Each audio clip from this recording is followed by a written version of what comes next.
Tess of the Durbeyfields by Thomas Hardy. Read by Adrian Pretzelis. Chapter 43. There was no exaggeration in Marian's definition of Flintcombe Ash Farm as a starve-acre place. The single fat thing on the soil was Marian herself, and she was an importation. Of the three classes of village, the village cared for by its lord, the village cared for by itself, and the village uncared for either by itself or by its lord, in other words, the village of a resident squire's tenantry, the village of free or copyholders, and the absentee owner's village farmed with land, this place, Flintcombe Ash, was the third. But Tess set to work. Patience, that blending of moral courage and physical timidity, was now no longer a minor feature in Mrs. Angel Clare, and it sustained her. The swede field in which she and her companion were set hacking was a stretch of 100-odd acres in one patch, on the highest ground of the farm, rising above stony lanchets or lynchets, the outcrop of silicous veins in the chalk formation, composed of myriads of loose white flints in bulbous, cusped and phallic shapes. The upper half of each turnip had been eaten off by the livestock, and it was the business of the two women to grub up the lower or earthy half of the root with a hooked fork called a hacker, that it might be eaten also. Every leaf of the vegetable having already been consumed, the whole field was in colour a desolate drab. It was a complexion without features, as if a face, from chin to brow, should be only an expanse of skin. The sky wore, in another colour, the same likeness, a white vacuity of countenance with the lineaments gone. So these two upper and nether visages confronted each other all day long, the white face looking down on the brown face, and the brown face looking up at the white face, without anything standing between them but the two girls crawling over the surface of the former like flies. Nobody came near them, and their movements showed a mechanical regularity, their forms standing enshrouded in Hessian wroppers, sleeved brown pinafores tied behind to the bottom to keep their gowns from blowing about, scant skirts revealing boots that reached high up the ankles, and yellow sheepskin gloves with gauntlets. The pensive character which the curtained hood lent to their bent heads would have reminded the observer of some early Italian conception of the two Marys. They worked on hour after hour, unconscious of the forlorn aspect they bore on the landscape, not thinking of the justice or injustice of their lot. Even in such a position as theirs it was possible to exist in a dream. In the afternoon the rain came on again, and Marian said that they need not work any more. But if they did not work they would not get paid, so they worked on.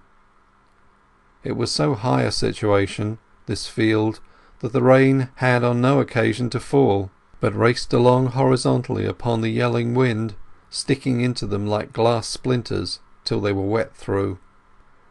Tess had not known till now what was really meant by that.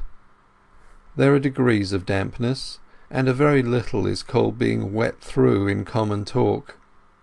But to stand working slowly in a field and feel the creep of rainwater, first on legs and shoulders, then on hips and head, then at back, front and sides, and yet to work on till the leaden light diminishes and marks that the sun is down, demands a distinct modicum of stoicism, even of valour.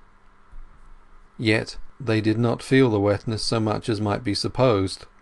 They were both young, and they were talking of the time when they lived and loved together at Talbothays Dairy, that happy green tract of land where summer had been liberal in her gifts, in substance to all, emotionally to these. Tess would fain not have conversed with Marian of the man who was legally, if not actually, her husband, but the irresistible fascination of the subject betrayed her into reciprocating Marian's remarks.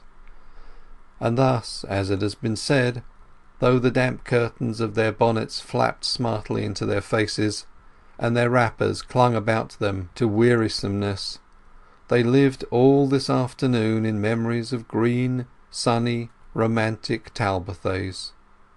"You can see a gleam of a hill within a few miles of Froom Valley from here when 'tis fine," said Marian. "Ah, can you?" said Tess, awake to the new value of this locality. So the two forces were at work here as everywhere, the inherent will to enjoy and the circumstantial will against enjoyment.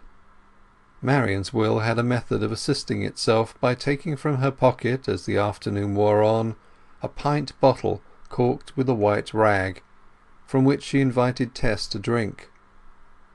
Tess's unassisted power of dreaming, however, being enough for her sublimation at present, she declined, except the merest sip, and then Marian took a pull herself from the spirits. "I've got used to it," she said, "and can't leave it off now. 'Tis my only comfort. You see, I lost him. You didn't, and you can do without it perhaps." Tess thought her loss as great as Marian's, but upheld by the dignity of being Angel's wife, in the letter at least, she accepted Marian's differentiation. Amid this scene Tess slaved in the morning frosts and in the afternoon rains. When it was not swede grubbing, it was swede trimming, in which process they sliced off the earth and the fibres with a billhook before storing the roots for future use. At this occupation they could shelter themselves by a thatched hurdle if it rained, but if it was frosty even their thick leather gloves could not prevent the frozen masses they handled from biting their fingers. Still Tess hoped.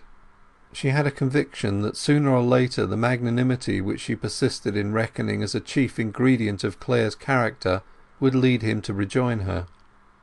Marian, primed to a humorous mood, would discover the queer-shaped flints aforesaid and shriek with laughter, Tess remaining severely obtuse. They often looked across the country to where the Var or Froom was known to stretch, even though they might not be able to see it, and fixing their eyes on the cloaking grey mist, imagined the old times that they had spent out there.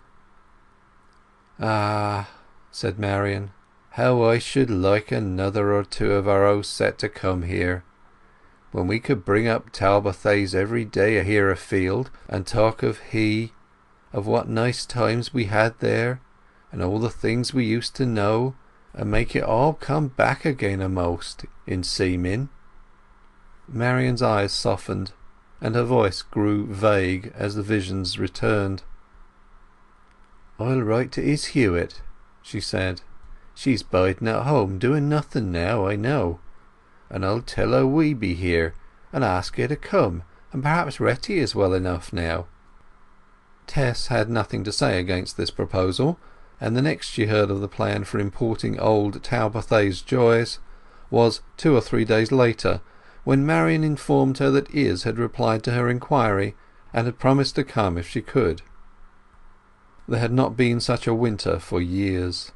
It came on in steadily and measured glides, like the moves of a chess player.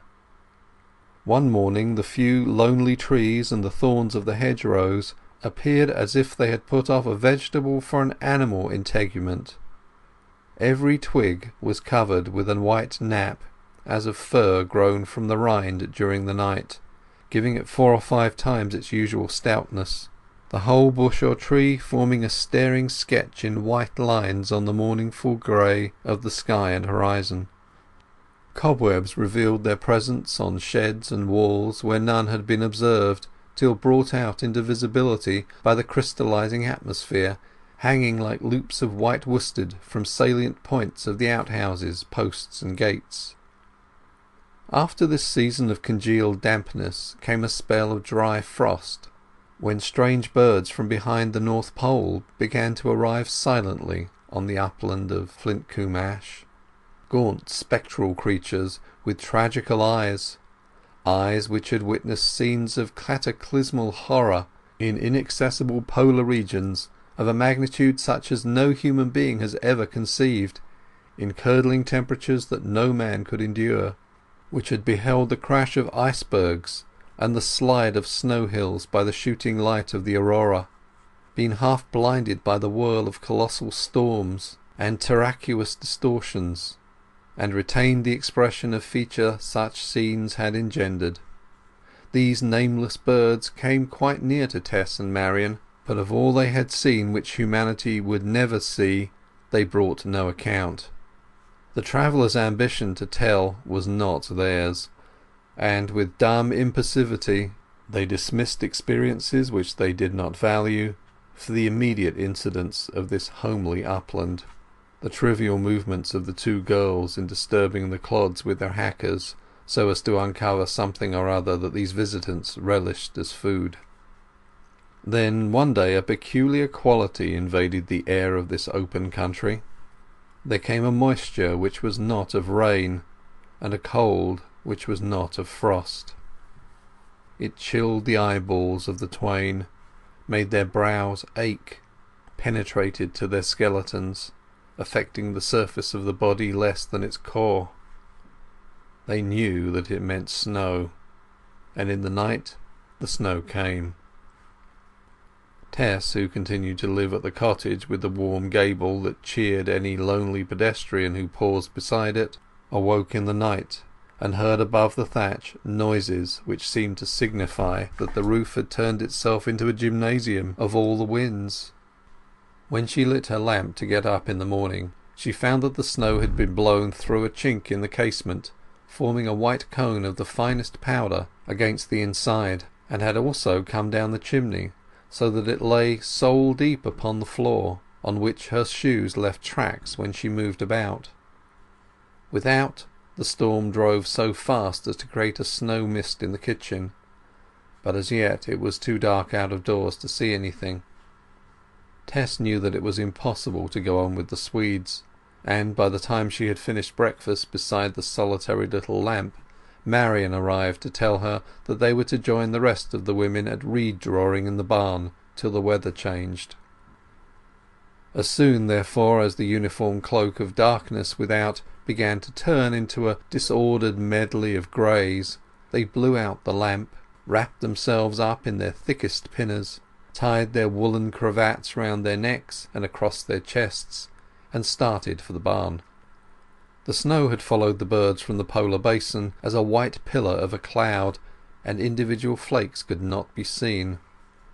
The blast smelt of icebergs, Arctic seas, whales, and white bears, carrying the snow so that it licked the land but did not deepen on it. They trudged onwards with slanted bodies through the flossy fields, keeping as well as they could in the shelter of hedges, which, however, acted as strainers rather than screens. The air, afflicted to pallor with the hoary multitudes that infested it, twisted and spun them eccentrically, suggesting an achromatic chaos of things. But both the young women were fairly cheerful. Such weather on a dry upland is not in itself dispiriting. "Ah, the cunning northern birds knew this was a-coming," said Marian. "Depend on't, they keep just in front on't all the way from the North Star. Your husband, my dear, is, I make no doubt, having scorching weather all this time. Lord, if he could only see his pretty wife now! Not that this weather hurts your beauty at all. In fact, it rather does it good." "You mustn't talk about him to me, Marian," said Tess severely. "Well, but surely you care for him, do you?"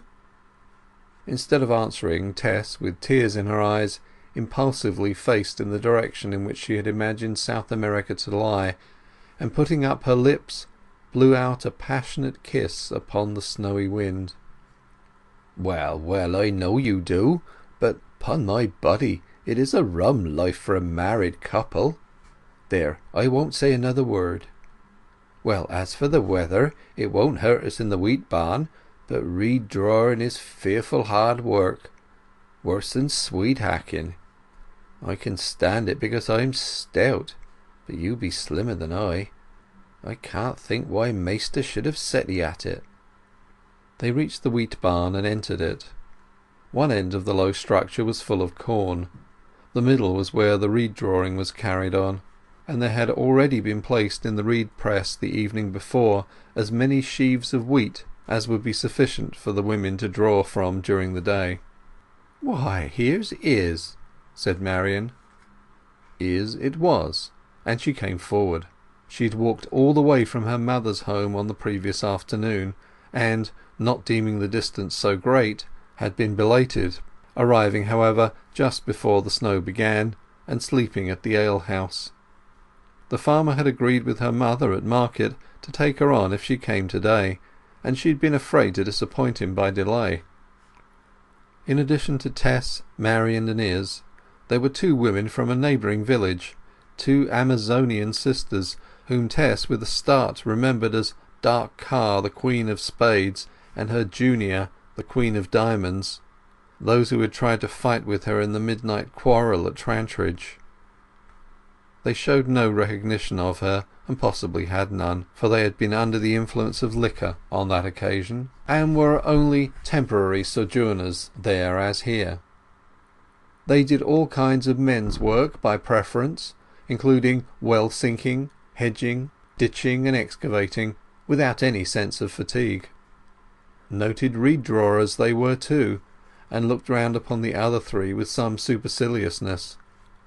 Putting on their gloves, all set to work in a row in front of the press, an erection formed of two posts connected by a cross-beam, under which the sheaves to be drawn from were laid ears outward, the beam being pegged down by pins in the uprights, and lowered as the sheaves diminished.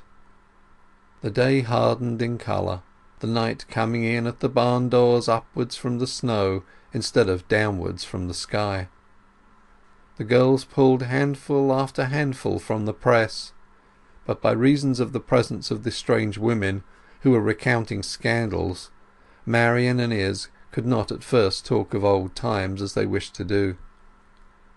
Presently they heard the muffled tread of a horse, and the farmer rode up to the barn door.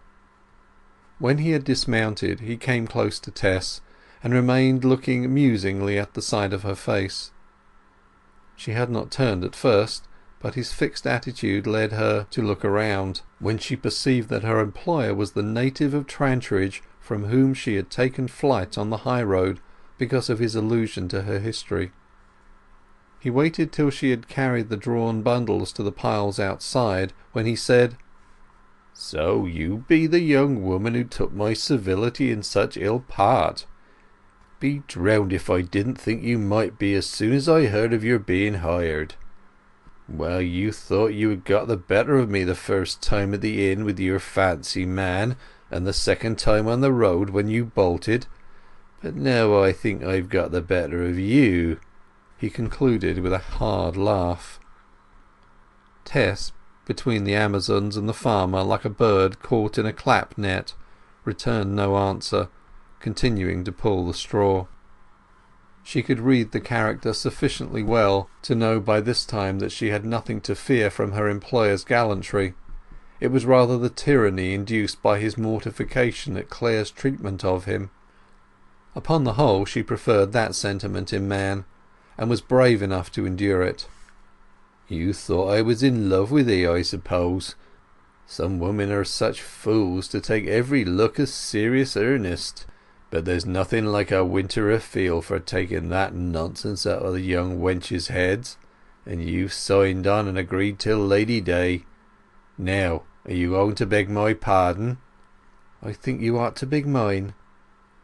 "Very well, as you like it, and we'll see which is master here. Be they all the sheaves you've done to-day?" "Yes, sir." "'Tis a very poor show. Just see what they've done over there," pointing to the two stalwart women. "The rest too have done better than you."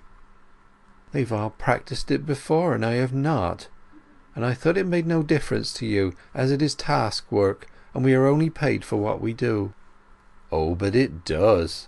I want the barn cleared." "I'm going to work all afternoon instead of leaving at 2 as the others will do." He looked sullenly at her and went away. Tess felt that she could not have come to a much worse place, but anything was better than gallantry. When 2 o'clock arrived, the professional reed drawers tossed off their last half pint in their flagon, put down their hooks, tied their last sheaves, and went away. Marian and Izz would have done likewise, but on hearing that Tess meant to stay, to make up by longer hours for her lack of skill, they would not leave her. Looking out at the snow, which still fell, Marian exclaimed, "Now we've got it all to ourselves." And so at last the conversation turned to their old experiences at the dairy, and of course the incidents of their affection for Angel Clare. "Izz and Marian," said Mrs. Angel Clare with a dignity which was extremely touching, seeing how very little of a wife she was, "I can't join in talk with you now as I used to do about Mr. Clare. You will see that I cannot, because though he has gone away from me for the present, he is my husband." Izz was by nature the sauciest and most caustic of all the 4 girls who had loved Clare. "He was a splendid lover, no doubt," she said, "but I don't think he's too fond a husband to go away from you so soon." "He had to go. He was obliged to go, to see about the land over there," pleaded Tess. "He might have tidied it over the winter." "Ah, that's owing to an accident, a misunderstanding, and we won't argue it," Tess answered, with tearfulness in her words. "Perhaps there's a good deal to be said for him. He did not go away like some husbands without telling me, and I can always find out where he is." After this they continued for some long time in a reverie, as they went on seizing the ears of corn, drawing out the straw, gathering it under their arms, and cutting off the ears with their bill-hooks, nothing sounding in the barn but the swish of the straw and the crunch of the hook. Then Tess suddenly flagged, and sank down upon the heap of wheat ears at her feet. "I knew you wouldn't be able to stand it," cried Marian. "It wants harder flesh than yours for this work." Just then the farmer entered. "Oh, that's how you get on while I'm away," he said to her. "But it is my own loss," she pleaded, "not yours." "I want it finished," he said doggedly, as he crossed the barn and went out at the other door. "Don't 'ee mind him, there's a dear," said Marian. "I've worked here before. Now you go and lie down there, and Izz and I will make up your number." "I don't like to let you do that. I'm taller than you too." However, she was so overcome that she consented to lie down a while, and reclined on a heap of pull-tails, the refuse after the straight straw had been drawn, thrown up at the further side of the barn. Her succumbing had been as largely owing to agitation at reopening the subject of her separation from her husband as to the hard work. She lay in a state of percipience without volition, and the rustle of the straw and the cutting of the ears by the others had the weight of bodily touches. She could hear from her corner, in addition to these noises, the murmur of their voices. She felt certain that they were continuing the subject already broached, but their voices were so low that she could not catch the words. At last Tess grew more and more anxious to know what they were saying, and persuading herself that she felt better, she got up and resumed work. Then Izz Hewitt broke down. She had walked more than a dozen miles the previous evening, had gone to bed at midnight, and had risen again at 5 o'clock.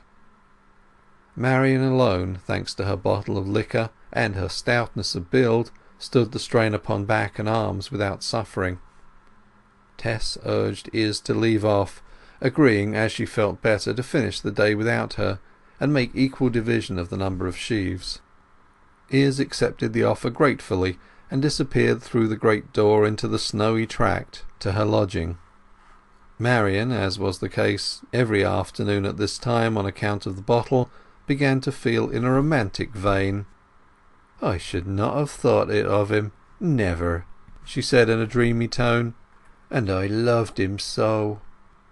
I didn't mind his having you, but this about Izz is too bad." Tess, in her start at the words, narrowly missed cutting off a finger with the bill-hook. "Is it about my husband?" she stammered. "Well, yes. Izz said, 'Don't 'ee tell her,' but I'm sure I can't help it. It was what he wanted Izz to do. He wanted her to go off to Brazil with him." Tess's face faded as white as the scene without, and its curves straightened. "And did Izz refuse to go?" she asked. "I don't know. Anyhow, he changed his mind." "Pooh! Then he didn't mean it. 'Twas just a man's jest." "Yes, he did, for he drove her a good ways toward the station." "He didn't take her?" They pulled on in silence till Tess, without any premonitory symptoms, burst out crying. "There," said Marian. "Now I wish I hadn't told 'ee." "No, it is a very good thing that you have done. I have been living on in a thirst over lack-a-day way, and have not seen what it might lead to. I ought to have sent him a letter oftener. He said I could not go to him, but he didn't say I was not to write as often as I liked. I won't dally like this any longer. I have been very wrong and neglectful in leaving everything to be done by him." The dim light in the barn grew dimmer, and they could see to work no longer. When Tess had reached home that evening, and had entered into the privacy of her little whitewashed chamber, she began impetuously writing a letter to Clare. But falling into doubt, she could not finish it. Afterwards she took the ring from the ribbon on which she wore it next to her heart, and retained it on her finger all night, as if to fortify herself with the sensation that she was really the wife of this elusive lover of hers, who could propose that Izz could go with him abroad so shortly after he had left her. Knowing that, how could she write entreaties to him, or show that she cared for him any more? End of chapter 43